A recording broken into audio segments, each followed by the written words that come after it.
नमस्कार साथियों, आप लोगों का स्वागत है हमारे YouTube channel CGPSC and CG Vyapam पर।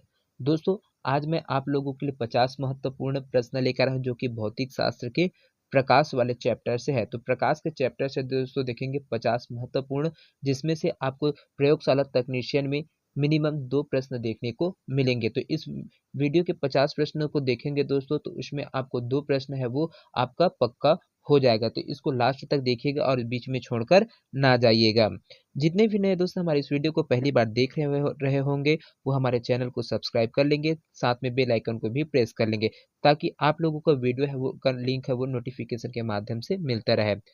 और इस वीडियो का पीडीएफ प्राप्त करने के लिए दोस्तों हमारे Telegram channel Eklavya Sahu GK है, उसको डिस्क्रिप्शन बॉक्स में लिंक है वो दे दिया गया, तो वहाँ से आप टच करके हमारे टेलीग्राम चैनल से जुड़ सकते हैं और पीडीएफ है वो प्राप्त कर सकते हैं।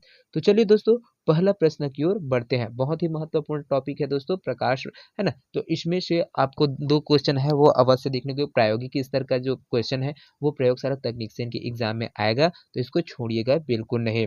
अभी जितना भी मैंने प्रैक्टिस सेट कराया है दोस्तों, वो पूरा प्रायोगिक स्तर का है। आपको जो सिलेबस दिया गया है उसमें प्रायोगिक स्तर तक के जो प्रश्न है ना, तीनों सब्जेक्ट में उसमें से पूछे जाएंगे। तो जो आपका 20-20 नंबर का है दोस्तों, उसमें आपका जो 10 नंबर है वो पूरा पूरा प्रायोगिक स्तर का आएगा और आपका 10 नंबर है वो थ्योरिकल स्तर में आएगा। चलिए पहला प्रश्न की बात करते हैं। यहाँ पर इंद्रधनुष में लाल रंग किस क्रम में होता है? अंतिम छोर में, चतुर्थ छोर में, या फिर प्रथम, या फिर पांचवा क्रम में? तो यहाँ पर जो इंद्रधनुष निकलता है दोस्तों, जिसको रैम्बो बोलते हैं, है ना, आपका ऐसा निकलता है इंद्रधनुष। तो उसमें आपका जो क्रम है, उसमें आपका जो लाल रंग है वो किस छोर में है वो होता है? तो दोस्तों ये होता है आपका अंतिम छोर में, है ना। जो लाल रंग है वो लास्ट में, इंद्रधनुष में लाल रंग है अंतिम क्रम में रहता है, और आपका पहला क्रम में रहता है वो बैगनी रंग है वो है रहता है। इसका शॉर्टकट ट्रिक है दोस्तों बैजानी, है ना, बैजानी, हप्पी, नाला, है ना। ये दोस्तों ये आपको जो सातों रंग है वो आपको बताता है। बै से बैजानी, है ना, बैगनी, जा से जामुनी, नी से नीला, ह से हरा, पी से पीला, और ना से नीला, और एल है लाल, एल ला है लास्ट में, तो उसका लाल। ये आपका जो शॉर्ट ट्रिक है बैजानी, हैप्पी नाल, इसको आप लोग शॉर्ट के ट्रिक के साथ में याद रखेंगे, तो आपका जो सातों रंग है वो इंद्रधनुष में है वो याद हो जाएगा। बहुत ही सिंपल ट्रिक है दोस्तों। चलिए अगला प्रश्न की ओर बढ़ते हैं। अगला प्रश्न है आपका यहाँ पर, 2 समानांतर समतल दर्पणों के बीच रखे एक वस्तु के प्रतिबिंब की संख्या होती है 0, 1, 2 या फिर अनंत। तो यहाँ पर दोस्तों जो 2 समतल दर्पण है ना, उनके बीच में जो एक वस्तु को रख दिया है ना, तो उसकी जो प्रतिबिंब बनेगा दोस्तों वो क्या यहाँ पर बनेगा? तो आपका ऑप्शन डी सही हो जाएगा, अनंत में बनेगा। चलिए अगला प्रश्न की ओर बढ़ते हैं। इस प्रकार के क्वेश्चन है दोस्तों, आपका फिक्स रहेगा 2 नंबर, तो इसमें से आपका आएगा ही आएगा। लेंस से 2 क्वेश्चन है वो मिलता ही है, प्रकाश वर्ष से 1-2 क्वेश्चन मिलता है, तो इस प्रकार से आपका 3 नंबर है वो पूरा इसमें कवर हो जाएगा, है ना। तो इसको छोड़िएगा बिल्कुल नहीं। तो ऐसे प्रश्न है दोस्तों, एक तो आपको न्यूमेरिकल से बिल्कुल देखने को मिलेगा भौतिकी में, तो 2 पतले लेंस संपर्क में है और संयुक्त लेंस की फोकस दूरी 80 सेंटीमीटर है। यदि एक लेंस की फोकस दूरी 20 सेंटीमीटर है तो दूसरे लेंस का पावर कितना होगा? यहाँ पर इसका आपको करेक्ट आंसर हो जाएगा दोस्तों आपका ऑप्शन सी बिल्कुल सही हो जाएगा, -3.75 डी है वो आपका आ जाएगा। इसको सॉल्व करके नहीं बताया जाएगा दोस्तों क्योंकि बहुत टाइम लगेगा। आप लोग इसको जो लेंस वाला चैप्टर है उसमें जाकर है तो देख सकते हैं। चलिए अगला प्रश्न की ओर बढ़ते हैं। अगला प्रश्न है आपका, यदि 2 दर्पणों के मध्य 90 डिग्री का कोण हो तो प्रतिबिंबों की संख्या होगी 4, 3, 2, 1। इसका करेक्ट आंसर हो जाएगा दोस्तों आपका ऑप्शन बी है वो बिल्कुल सही हो जाएगा, 3। इसको फूड इंस्पेक्टर के एग्जाम हुआ था 2017 में दोस्तों, उसमें इस प्रश्न को पूछा गया था। चलिए अगला प्रश्न की ओर बढ़ते हैं। अगला प्रश्न है आपका, एक वस्तु का अधिकतम वजन होता है वायु में, हाइड्रोजन में, पानी में या फिर तेल में? तो जो कोई भी वस्तु है दोस्तों उसका जो अधिकतम भार है वो किस में रहता है? तो वो रहता है आपका ऑप्शन बी, हाइड्रोजन में। चलिए अगला प्रश्न की ओर बढ़ते हैं। अगला प्रश्न है आपका, आकाश का रंग क्या है? काला, नीला, सफेद या फिर नारंगी? यहाँ पर आकाश का रंग होता है दोस्तों वो आपका नीला होता है, ब्लू है ना, वो रहता है, ब्लू रंग का रहता है, आकाश है वो आपका रहता है। चलिए अगला प्रश्न की ओर बढ़ते हैं। अगला प्रश्न है आपका, प्रकाश का रंग निर्भर करता है आवृत्ति पर, तीव्रता पर, तरंग दैर्ध्य पर उपयुक्त में से कोई नहीं। तो यहाँ पर इसका जो करेक्ट आंसर है दोस्तों वो हो जाएगा आपको ऑप्शन सी, उसके तरंग दैर्ध्य पर है। वो क्या निर्भर करता है, प्रकाश का रंग है वो किसके ऊपर निर्भर करता है, तो तरंग दैर्ध्य है उसके ऊपर निर्भर करता है। चलिए अगला प्रश्न की ओर बढ़ते हैं। अगला प्रश्न है आपके यहाँ पर, त्रिविमीय चित्र निम्न में से किसके द्वारा लिया जाता है, होलोग्राफी में, फोटोग्राफी में, फोटोक्रोमैटिक लेंस में या फिर रेडियोग्राफी में। तो यहाँ पर जो त्रिविमीय चित्र है दोस्तों वो आपका ऑप्शन ए है, बिल्कुल सही हो जाएगा, होलोग्राफी में। चलिए अगला प्रश्न की ओर बढ़ते हैं। यहाँ पर कथन और स्टेटमेंट दिए गए हैं, साथ में उसका कारण है वो दिया गया, तो आपको बताना है कथन और कारण कि सत्य है कि गलत है, उसको बताना है। तो कथन क्या बोलते हैं दोस्तों, सूर्य प्रकाश में वर्षा के उपरांत इंद्रधनुष दिखाई देता है। कारण है, वातावरण में रुकी पानी की बूंदें प्रिज्म का कार्य करती है ना। तो यहाँ पर कथन क्या बोलते हैं दोस्तों, जो सूर्य के प्रकाश में है वो वर्षा के उपरांत इंद्रधनुष से दिखाई दे, अगर पानी गिरा है तो वहां पर इंद्रधनुष है वो दिखाई देगा, सूर्य के जो प्रकाश है उसमें बोल रहा है। कारण क्या है, वातावरण में रुकी पानी की बूंदें प्रिज्म का कार्य करती है। तो यहाँ पर देखिए दोस्तों, आपका जो स्टेटमेंट है उसमें जो सही है वो क्या हो जाएगा, आपका कथन कारण दोनों सत्य है एवं कारण कथन को स्पष्ट करता है। तो सही बात ही है दोस्तों, यहाँ पर आपका ऑप्शन है वो बिल्कुल सही हो जाएगा। जैसे ही आपका पानी गिरता है तो उसमें पानी गिरने के बाद जो लालिमा है वो आसमान में वो दिखाई देता है, उसमें जो पानी की बूंदे रहते हैं वातावरण में, है ना, उनसे वो क्या है, वो प्रिज्म की तरह वो कार्य करते हैं, जिससे वो प्रकाश है वो प्रकीर्णित होते रहते है ना। चलिए अगला प्रश्न की ओर बढ़ते हैं। अगला प्रश्न है आपका यहाँ पर, अभिनेत्र लेंस द्वारा किसी वस्तु का किस प्रकार प्रतिबिंब रेटिना पर बनाया जाता है, सीधा तथा वास्तविक, सीधा तथा आभासी, उल्टा तथा वास्तविक, उल्टा तथा आभासी या फिर उपयुक्त में से कोई नहीं। तो यहाँ पर जो अभिनेत्र लेंस है दोस्तों वो उसका जो प्रतिबिंब बनता है नेत्रिय पर, तो वो कैसा बनता है, वो बनता है आपका उल्टा तथा वास्तविक है वो बनता है। इसको सीजीपीएससी का 2015 में एग्जाम हो तो उसमें इस प्रश्न को पूछा गया, बहुत ही महत्वपूर्ण प्रश्न है दोस्तों। यहाँ पर जो आपका दर्पण है, प्रतिबिंब है ना, लेंस है, उससे बहुत ही महत्वपूर्ण प्रश्न है वो उसको पूछा जाता है, एक बहुत ही महत्वपूर्ण चैप्टर है ये। चलिए अगला प्रश्न की ओर बढ़ते हैं।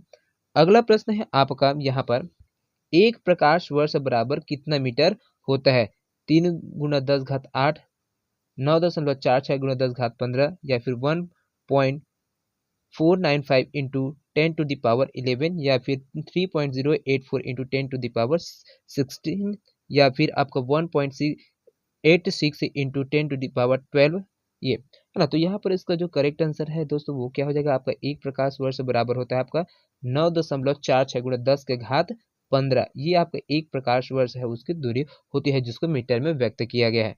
चलिए अगला प्रश्न की ओर बढ़ते हैं।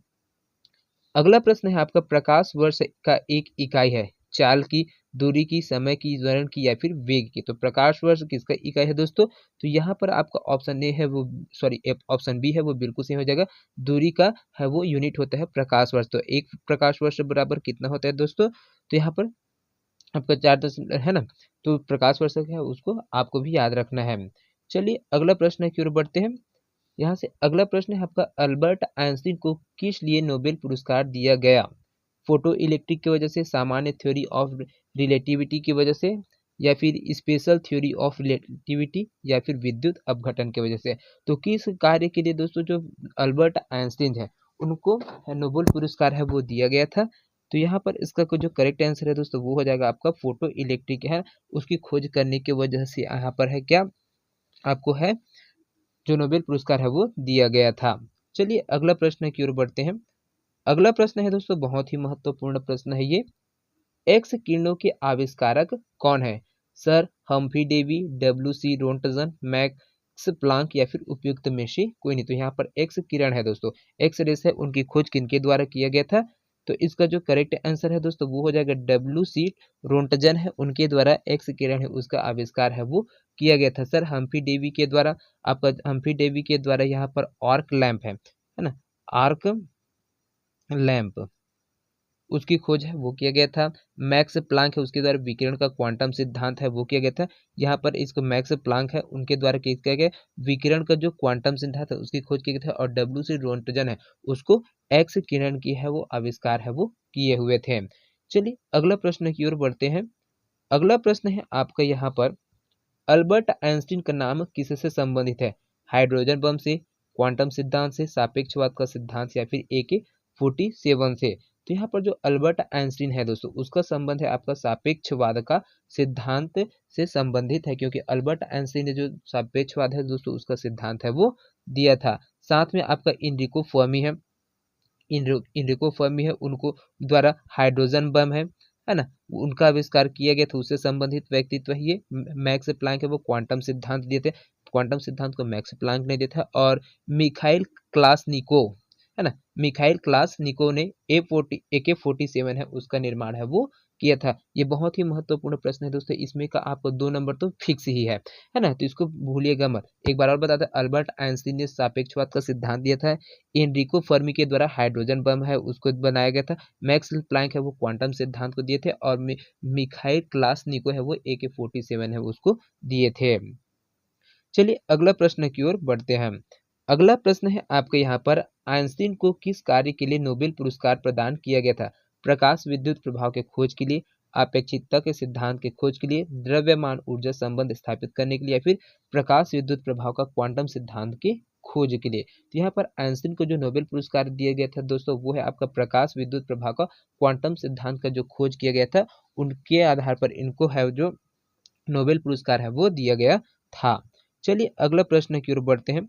अगला प्रश्न है बहुत ही महत्वपूर्ण प्रश्न है दोस्तों, अवतल लेंस प्रयुक्त होता है सुधार हेतु मोतियाबिंद के लिए, दीर्घ दृष्टि के लिए, या फिर निकट दृष्टि के लिए, या फिर दूर दृष्टि के लिए। तो यहाँ पर अवतल लेंस का उपयोग है दोस्तों किसके लिए किया जाता है? तो आपका ऑप्शन सी बिल्कुल सही हो जाएगा, निकट दृष्टि दोष के लिए किया जाता है। निकट दृष्टि दोष में दोस्तों अवतल लेंस, सॉरी है ना, यहाँ पर निकट दृष्टि दोष बोल दिया हूँ, यहाँ पर निकट दृष्टि दोष है वो अवतल लेंस का उपयोग किया जाता है ना। ठीक तो है, ये आपका ऑप्शन सी है वो बिल्कुल सही है, अवतल लेंस है उसका उपयोग किया जाता है, जबकि जो दूरदृष्टि दोष है उसमें उत्तल लेंस है उसका उपयोग है वो किया जाता है। निकट दृष्टि में अवतल लेंस का, और दीर्घ दृष्टि दोष है उसमें उत्तल लेंस का है वो उपयोग है वो किया जाता है। इसको CGPSC में 2011 में इस प्रश्न को पूछा गया था। चलिए अगला प्रश्न की ओर बढ़ते हैं।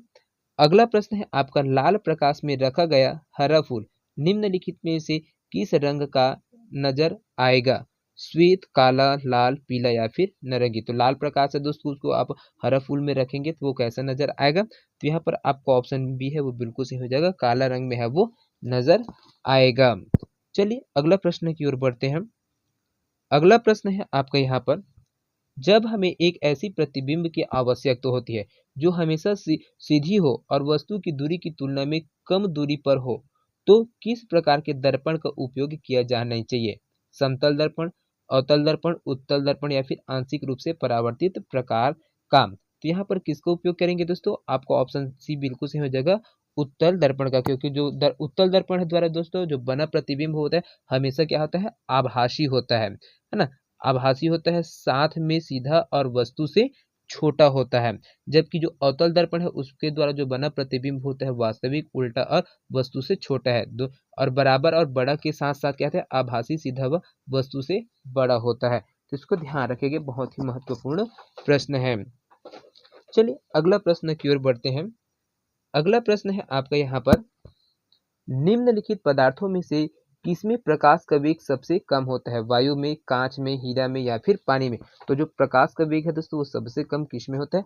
वो होता है आपका हीरा में है वो प्रकाश का वेग है वो सबसे कम होता है, क्योंकि है ना। चलिए अगला प्रश्न की ओर बढ़ते हैं यहाँ पर। तो इससे पहले एक चीज और जानकारी देता हूँ दोस्तों, जिस पदार्थ का अपवर्तनांक अधिक होता है दोस्तों, यहाँ पर तो हीरा का जो अपवर्तनांक वो सबसे अधिक होता है, उसके लिए प्रकाश का वेग है वो बहुत कम रहता है ना, तो इसको ध्यान में रखिएगा। हीरे का जो अपवर्तनांक है अन्य व्यक्तियों से ज्यादा रहता है ना, जितने भी आपका अन्य माध्यम दिए गए उसमें सबसे ज्यादा हीरा का अपवर्तनांक है, इसके वजह से यहाँ पर जो आपका वेग है वो कम है इसमें रहता है। चलिए अगला प्रश्न की ओर बढ़ते हैं। अगला प्रश्न बोलता है, निम्नलिखित में से कौन सा सही है? बैगनी प्रकाश का तरंग दैर्घ्य न्यूनतम होता है तथा इसकी आवृत्ति न्यूनतम होती है। बैगनी प्रकाश का तरंग दैर्घ्य न्यूनतम होता है तथा इसकी आवृत्ति अधिकतम होती है। बैगनी प्रकाश की आवृत्ति न्यूनतम होती है तथा इसका तरंग दैर्घ्य अधिकतम होता है। या फिर बैगनी प्रकाश का तरंग दैर्घ्य अधिकतम होता है तथा इसकी जो आवृत्ति है वो अधिकतम होती है। तो यहाँ पर जो कौन सा कथन है तो दोस्तों वो आपका सही हो जाएगा। तो बैगनी प्रकाश का जो तरंग दैर्घ्य है दोस्तों वो न्यूनतम होता है, साथ में इसकी जो आवृत्ति है वो अधिकतम होती है।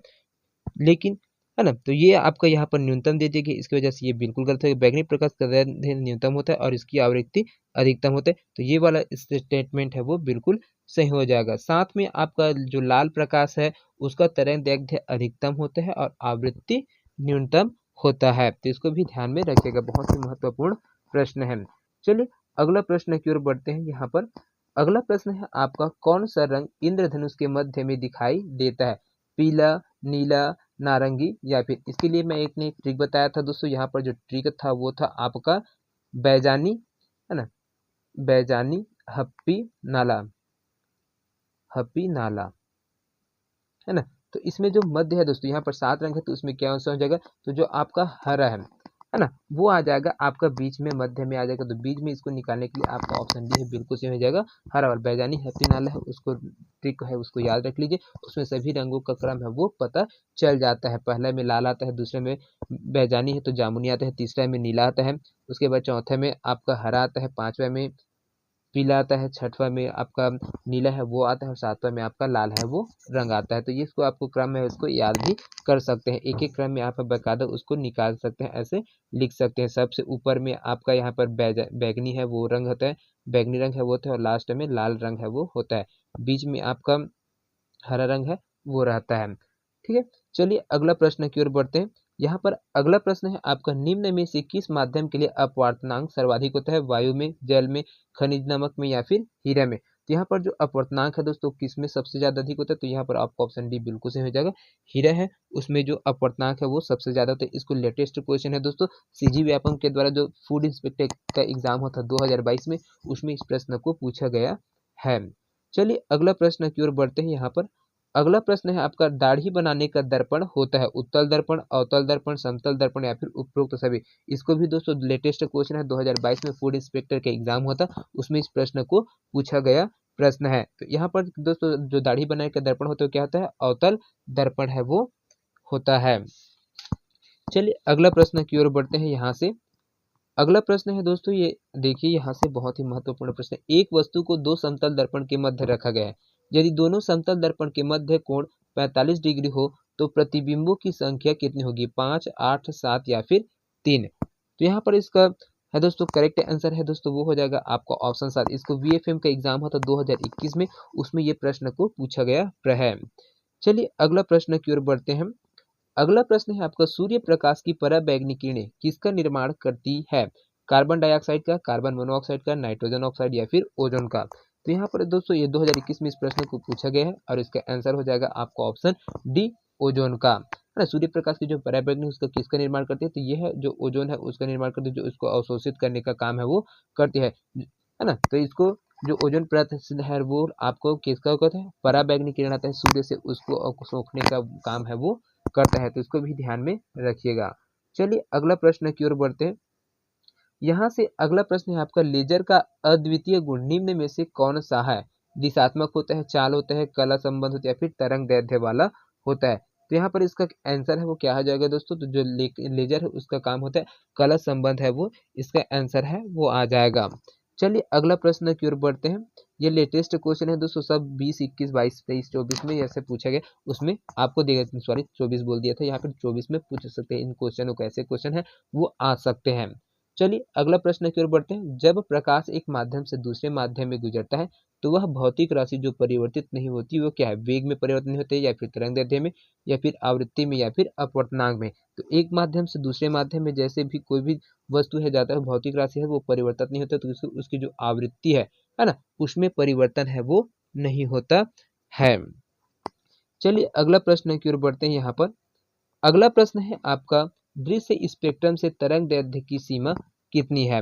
तो यहाँ पर दृश्य स्पेक्ट्रम है दोस्तों, उसमें देखिए 1300 से 3900 एंगस्ट्रॉन्ग, 3900 से 7600 एंगस्ट्रॉन्ग, 7800 एंगस्ट्रॉन्ग से 8200 एंगस्ट्रॉन्ग, या फिर 8500 से 9800 एंगस्ट्रॉन्ग? तो यहाँ पर दोस्तों आपका ऑप्शन बी है वो बिल्कुल सही हो जाएगा, 3900 एंगस्ट्रॉन्ग से 7600 एंगस्ट्रॉन्ग है।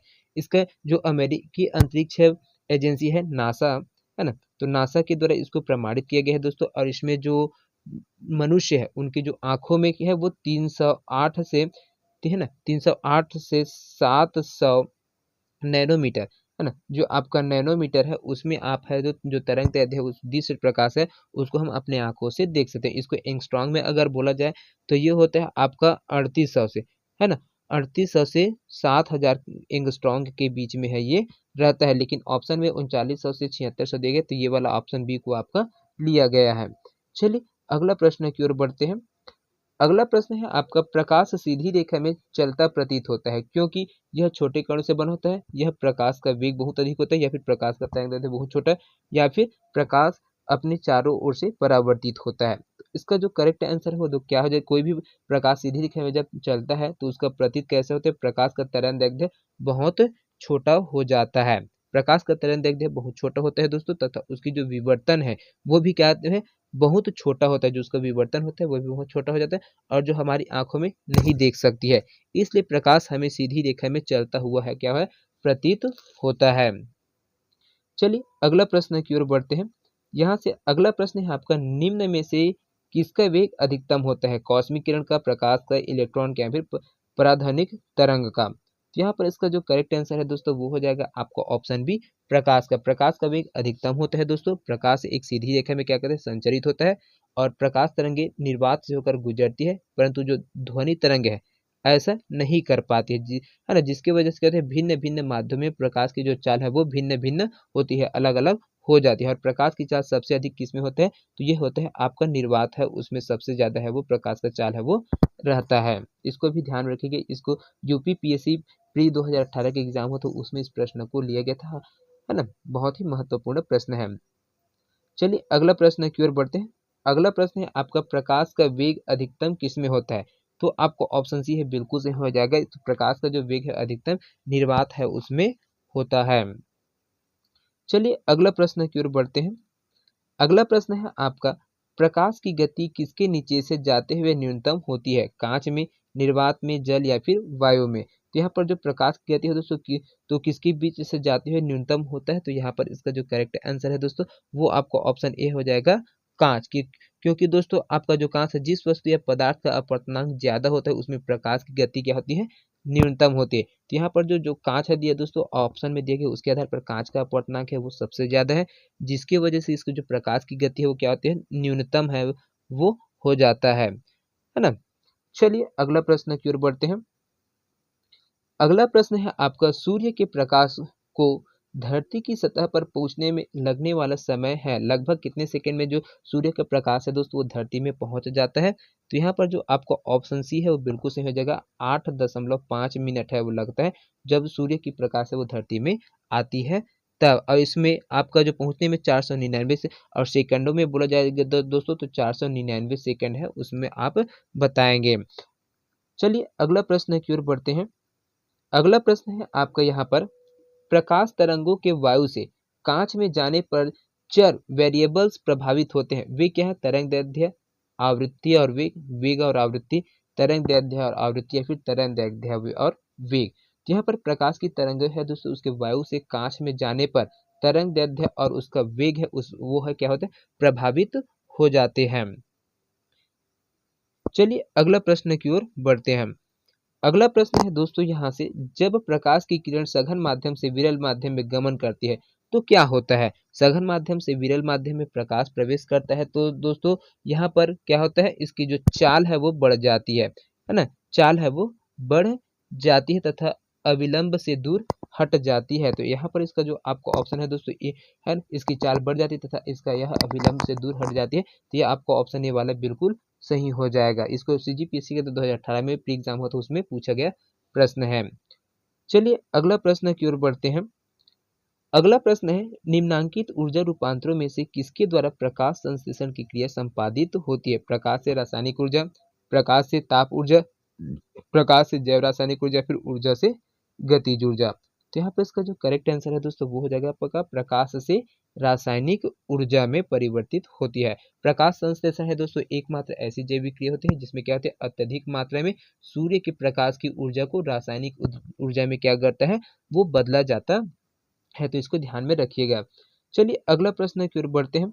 अगला प्रश्न है आपका, प्रकाश सजावट तथा विज्ञापन के विसर्जन नलिकाओं में प्रयुक्त होने वाली गैस क्या है, carbon dioxide, ammonia, sulphur dioxide या फिर नियॉन। तो यहाँ पर जो प्रकाश सजावट है दोस्तों उसमें विज्ञापन के लिए आपका नियॉन है उसका प्रयोग है वो किया जाता है। तो नियॉन गैस क्या जाता है, तो विसर्जन लैंप है जो डिस्चार्ज लैंप होता है उसके ट्यूब और प्रतिदीप्ति बल्बों में वो भी भरा जाता है। तो इसको भी ध्यान में रखिएगा, बहुत ही महत्वपूर्ण प्रश्न है।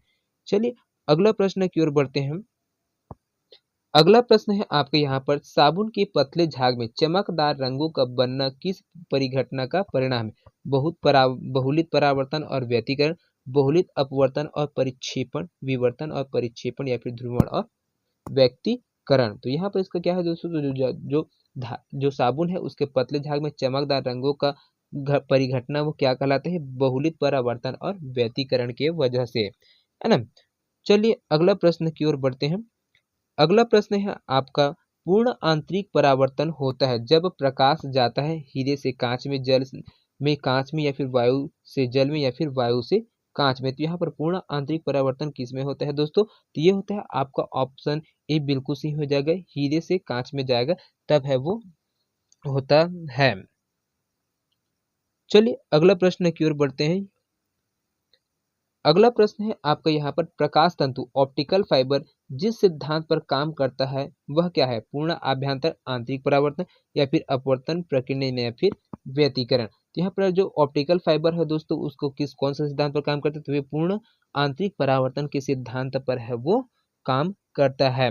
क्योंकि जो प्रकाश तंतु है दोस्तों कांच, जिसमें उसको सिलिका या प्लास्टिक से निर्मित रहता है, उसको अत्यधिक पतली बेलनाकार खोखली नलिका होती है जो प्रकाश के पूर्ण आंतरिक परावर्तन के सिद्धांत पर कार्य करती है। इसे प्रकाश ऊर्जा का किसी भी प्रकार का क्षय नहीं होता है। तो इसको भी ध्यान में रखिएगा, बहुत ही महत्वपूर्ण प्रश्न था, है ना।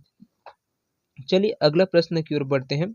अगला प्रश्न है आपका, मृगमरीचिका का कारण क्या है? प्रकाश का व्यतिकरण, प्रकाश का विवर्तन, प्रकाश का ध्रुवण या फिर प्रकाश का पूर्ण आंतरिक परिवर्तन। तो यहाँ पर मृगमरीचिका का कारण क्या होता है दोस्तों? ये प्रकाश का पूर्ण आंतरिक परावर्तन है वो करता है। मृगमरीचिका है दोस्तों वो वायुमंडलीय अपवर्तन का एक अनोखा और आश्चर्यजनक प्रभाव होता है जो आमतौर पर गर्म रेगिस्तान में दिखाई देता है और दोस्तों आपको सड़कों में भी देखने को मिलेगा। इससे होता क्या है, जैसे दूर की में से देखेंगे तो आपको जो रेगिस्तान तो उसमें हल्का पानी के जैसा नजर है वो आने लगता है। किसकी वजह से? ये मृगमरीचिका की वजह। उसको हम आभासी होता है कि वहां पर है कुछ न कुछ पानी है वो ऐसा करके दिखते हैं। जब जब वहां उस पास में जाते हैं तो वहां पर कुछ नहीं होता है। वो क्या होता है, प्रकाश का जो आंतरिक पूर्ण आंतरिक परावर्तन उसकी वजह से है वो गर्म होता है और वही हमें पानी के रूप में आभास है वो दिखाई देता है। चलिए अगला प्रश्न की ओर बढ़ते हैं। अगला प्रश्न है आपका, एक काटा हुआ हीरा क्यों जगमगाता है? तो ये क्या होता है दोस्तों? इस पूर्ण आंतरिक परावर्तन के कारण। चलिए अगला प्रश्न की ओर बढ़ते हैं।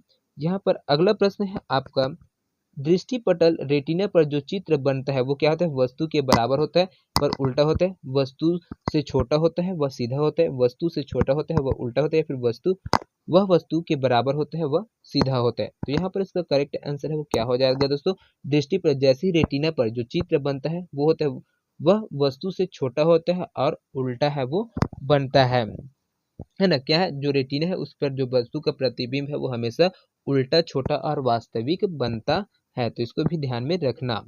चलिए अगला प्रश्न की ओर बढ़ते हैं। अगला प्रश्न है आपका, वायुमंडल में प्रकाश के विसरण का कारण है कार्बन डाइऑक्साइड, धूल कण, हीलियम या फिर जल वाष्प।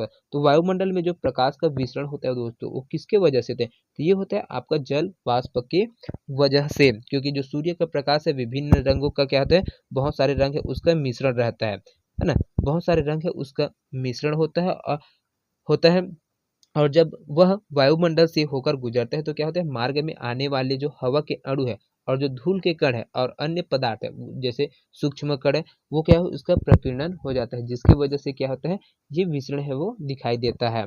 चलिए अगला प्रश्न की ओर बढ़ते हैं। अगला प्रश्न है आपका, प्रकाश का रंग निर्धारित होता है इसके आयाम से, तरंगदैर्घ्य से, तीव्रता से या फिर वेग से। यहाँ पर प्रकाश का रंग है वो दोस्तों किससे निर्धारित होता है? तो आपका ऑप्शन भी बिल्कुल सही हो जाएगा, तरंगदैर्घ्य से। प्रकाश के रंग का निर्धारण उसकी जो तरंगदैर्घ्य होती है दोस्तों उससे किया जाता है और सबसे अधिक और बैगनी रंग के प्रकाश का तरंगदैर्घ्य सबसे कम होता है ना। सबसे अधिक है यहाँ पर है वो आपका सॉरी जो सबका कम है वो सबसे कम तरंगदैर्घ्य वाला होता है वो बैगनी रंग है वो होता है और सबसे अधिक में आपका जो लाल रंग है वो उसकी तरंगदैर्घ्य है वो रहता है। चलिए अगला प्रश्न की ओर बढ़ते हैं। यहाँ पर अगला प्रश्न है, त्रिविमीय चित्र देखने के लिए किसका उपयोग किया जा सकता है? पोलराइड का, अवतल लेंस का, उत्तल लेंस का, या फिर बायोकल्स लेंस का। तो यहाँ पर इसका करेक्ट आंसर क्या हो जाएगा दोस्तों? जो त्रिविमीय 3D चित्र है ना, जो 3D चित्र बोलते हैं जिसको, त्रिविमीय चित्र, उसको देख लेने के लिए किसका उपयोग किया जाता है? तो ये पोलराइज्ड है सिस्टम है, उसका प्रयोग है वो किया जाता है। चलिए अगला प्रश्न की ओर बढ़ते हैं। अगला प्रश्न है आपका यहाँ पर, सफेद प्रकाश में उपस्थित निम्नलिखित रंगों में से कौन सा रंग शीशा में प्रिज्म द्वारा सबसे कम विचलित होता है?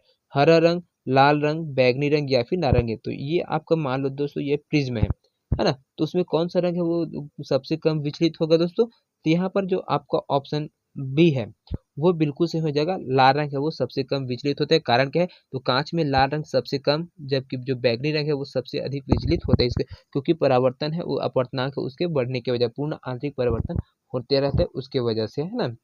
चलिए अगला प्रश्न की ओर बढ़ते हैं। यहाँ पर अगला प्रश्न है आपका, हमें वास्तविक सूर्योदय से कुछ मिनट पूर्व ही सूर्य दिखाई देने का कारण क्या है? जो सूर्य है वो लाल दिखाई देने का कारण वो क्या है? तो प्रकाश का प्रकीर्णन होता है, प्रकाश का विवर्तन, या फिर प्रकाश का पूर्ण आवर्ती परिवर्तन, या फिर प्रकाश का अपवर्तन होता है। यहाँ पर जो वास्तविक सूर्योदय के कुछ मिनट पूर्व ही सूर्य दिखाई देने लगता है, उसका कारण क्या है? यहाँ पर प्रकाश है उसका अपवर्तन है वो होता है ना। चलिए अगला प्रश्न की ओर पढ़ते हैं, और आज के सेशन का अंतिम प्रश्न है, 50वां नंबर का प्रश्न है, बहुत ही महत्वपूर्ण प्रश्न है दोस्तों। ट्रैफिक सिग्नल में लाल प्रकाश प्रयुक्त होता है क्योंकि इसकी तरंगों की तरंग दैर्ध्य लंबाई सर्वाधिक होती है, यह सुंदर होता है, यह खराब रोशनी वालों को भी दिखाई देता है, या फिर उक्त कारणों में से कोई नहीं। तो यहाँ पर इसका जो करेक्ट आंसर है दोस्तों वो हो जाएगा, इसकी जो तरंग दैर्ध्य की जो लंबाई है वो सर्वाधिक होता है ना। और ये लाल रंग है वो कम प्रकीर्णित देता है दोस्तों, और यह दूर से क्या होता है? स्पष्ट दिखाई देने देता है। इसी कारण जो ट्रैफिक सिग्नल है उसमें आपका जो लाल रंग है वो प्रयुक्त किया जाता है। साथ में जो रेलवे ट्रैक होते हैं दोस्तों उसमें भी यहाँ पर सिग्नल के रूप में लाल रंग है उसका प्रयोग किया जाता है। तो दोस्तों ये 50 प्रश्न आप लोगों को कैसे लगा कमेंट करके जरूर बताइएगा। वीडियो पसंद आएगा तो ज़्यादा से ज़्यादा लोगों तक शेयर करिएगा। तो मिलते हैं अगले वीडियो में, तब तक के लिए जय हिंद जय Chhattisgarh. Thank you so much दोस्तों।